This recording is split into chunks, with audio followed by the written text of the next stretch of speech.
As a human being, we describe our emotions in words that we created, and decisions can be made depending on the emotions. However, you can change the result of the decisions only if you are able to control the emotions. Emotional decisions eventually make you regret your action because there will be consequences of it. How are you? This is the question we use daily, and most of the time. The answer is yes, I'm fine, thank you, and you?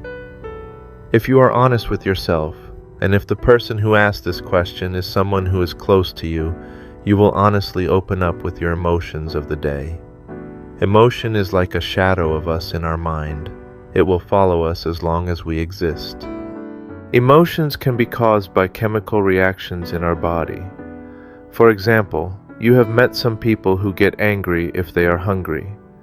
It is the discomfort and dissatisfaction that sends the signals through our body. The anger goes away once the person has food and digests the food. Personally, I do not have a hangry issue. Environment and situation affect your emotions. If you are living in the busy city, being busy at work, you feel restless and tired, and the fatigue gives you stress.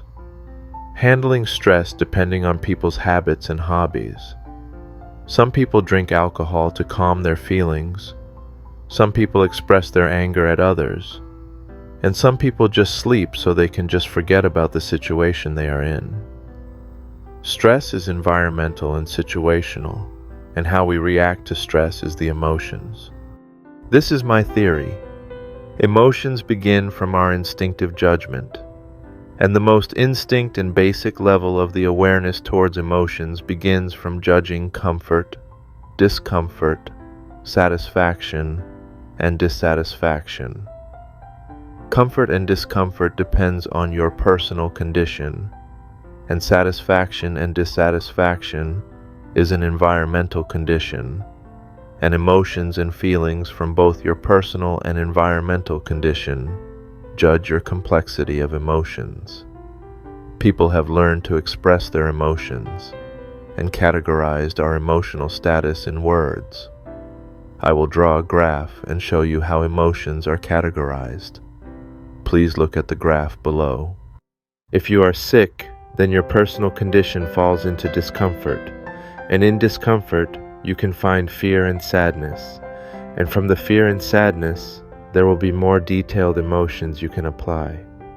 However, while you are sick, if there is somebody who takes care of you, then in this case, you are in satisfactory condition environmentally, and you can find comfort in environmental conditions. Therefore, if you are a person who can appreciate small things, then it means you will find emotions in the comfort category, which follows happiness and appreciation. So you might be uncomfortable physically, but emotionally, you are able to feel the positive side. However, in the box of life, the first chapter was regarding perspective. Emotions can be decided by your perspective. If you are a positive person, it depends how strong your mind is.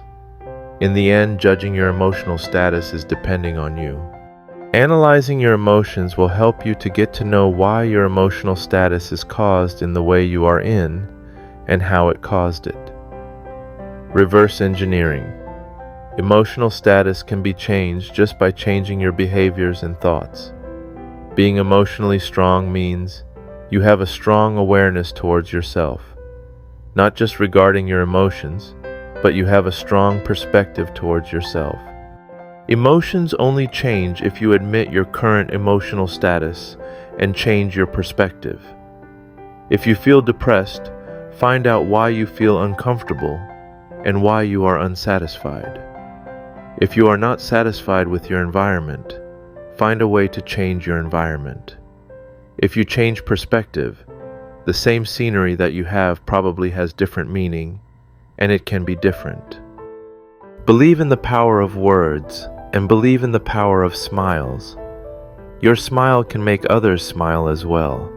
And even though you are sad, try your best to keep smiling. It will make you have a positive perspective. However, If you still cannot be able to get out from the sorrow or the depression, I suggest you visit the therapist and have a counseling session. Getting help from others is another way to change your environment. Emotions only will be controlled if you are able to appreciate what you have around you.